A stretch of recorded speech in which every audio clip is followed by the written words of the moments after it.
I think there was far more people that said like, this doesn't make any sense, or like, you should just stop, like this, you know, you're wasting your life here. No one's gonna want, this is not something that people want.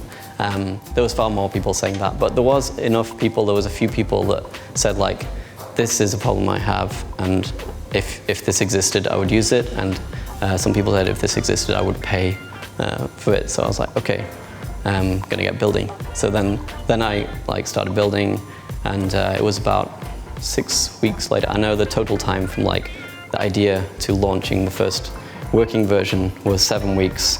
And I was working full-time at the time, so it was kind of evenings and weekends, 7 weeks, and then launched it.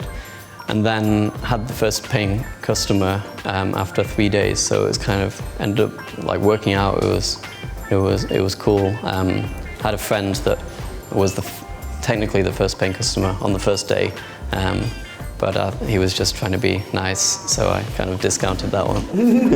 But I had the first paying customer that I didn't know that person on the third day after launching it, so it felt like this stuff worked. Like all the lean startup stuff, it worked. Growth was very sharp for you guys, I think. Yeah, I think before we went to San Francisco, we were probably maybe doing like, I think in terms of revenue, we were probably doing like $2,000 or $3,000 like US dollars a month in revenue. So still pretty small. Yeah.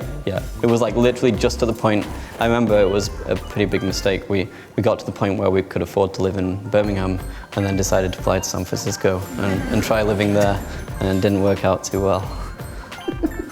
It's an interesting way to spend the money, for sure. Yeah. So you arrive in San Francisco, sort of, you know, new kids from the Shire.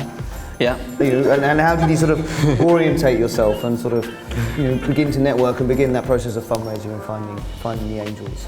Someone that was using Buffer also happened to be an angel investor, and he emailed back from that and said like, you know, I'd love to chat about how it's going, like where do you see this going and things. And at that point we'd been like completely dismissed the idea of fundraising, but we got pretty good at pitching users and doing like that whole content marketing thing. So we ended up meeting up with the guy who was really, really helpful. But I remember we met up with him, and like he asked us to share, like basically to pitch Buffer, and we ended up just pitching him as if he was a user.